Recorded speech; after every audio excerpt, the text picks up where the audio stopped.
Thank you, Mark and Tim. That was not only inspiring, I think a great example of the power of a brand and the value of a brand, both from a Invictus Games point of view and also from a JLR point of view.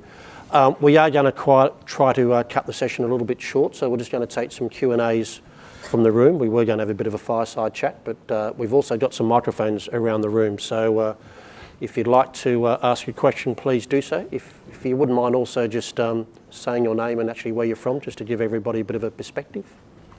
Who would like to go first?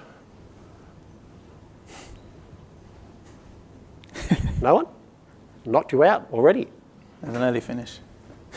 I'll jump the gun then. So certainly from my perspective, Mark, you've been to all 4 games. How did you find the 4 games? How did they rate? Do they get better each time? Where do we sit? I promise you I'm not playing to the audience, but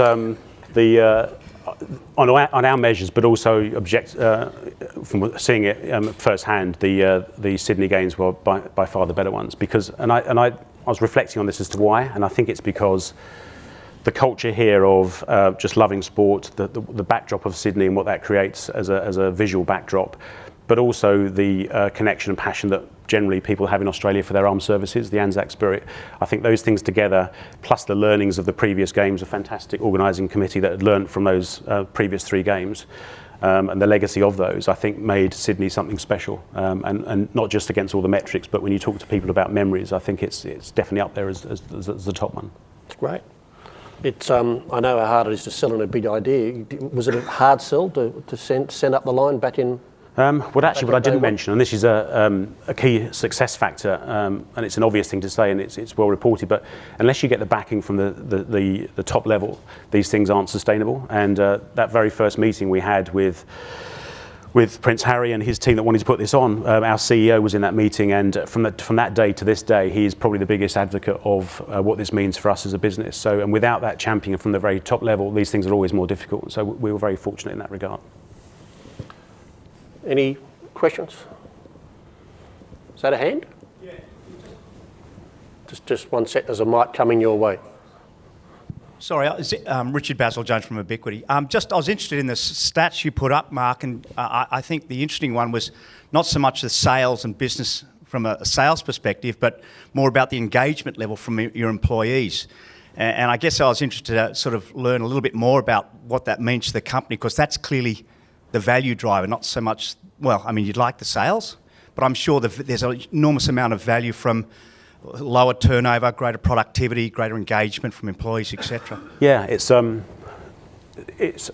wasn't about selling cars tomorrow, absolutely not. It was about multiple measures, and the internal staff engagement was something that we measured. So we have an annual pulse survey every year where we question our employees about on a number of different issues, but what's their level of engagement and pride of working in the business.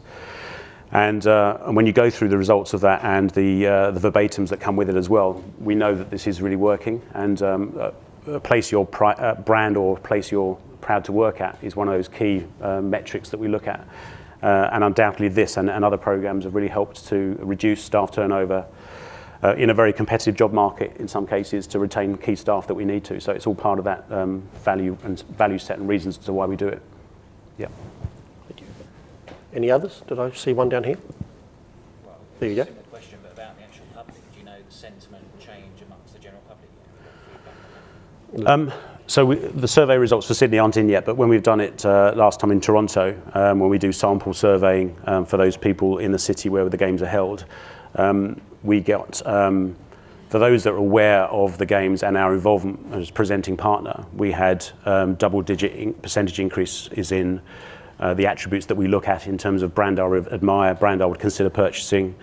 As best you can measure these things, there was definitely an uplift with those people that were aware of it. And I guess the challenge is, this is where Sydney did it so well, I think, is just getting enough people to be aware of what you're doing and making sure that it's on people's radar, particularly your target audience who you're trying to talk to. And one for Tim. What happens post games, Tim? You've lived and dreamed this process for the last 2.5 years or so. What's the next? It is a hard one to follow, I have to say. It was such a privilege to be a part of it, and I'm actually I was taken aback and delighted to be asked by Gus Warland, who is one of our ambassadors and I brought him on as an ambassador because of his wealth of knowledge in the mental health space. He's got a charity called Gotcha for Life, which supports and helps educate men mainly at the moment. They're pretty small, 18 months in, as to the value of meaningful conversations. So it's trying to prevent the incidences of male suicide. And he's asked me to be CEO of that organisation, which is brilliant kind of natural-ish lead on from the games, but something I'm passionate about, and I think it's a cause that needs a huge amount of support at the moment, particularly in this country, and one that has got a lot of potential growth. Gotcha for Life, certainly with increased corporate and government backing that we'll be looking for. Well done. What a great cause. If there's no more questions, I might... one final one. Miss Felicity Winchester. How nice to see you. Felicity Winchester from Goodman Fielder. I have less of a question and more of a comment. So I bought tickets for my family to go and see Invictus this year, probably not really knowing what to expect. A couple of families went out. And marketing aside, the marketing was genius, brand integration, amazing. But the event itself was one of the most probably extraordinary things. I get really emotional talking about it. That my family has ever done. So I would strongly encourage anybody who gets the opportunity to go. It's the most powerful event that you can go to. It raises questions, it changes conversations, it changes mindsets, certainly amongst even people that we went with. So kids who talk about, if he can do it, I can do it. You had a lot of access to, you met athletes on the bus, people who were the American rower who, had lost his legs. That was amazing, just to talk to. And I would really strongly, really encourage people to give it a shot. If ever you are in the city where it's happening, I really encourage you to go. It's fantastic. Thank you.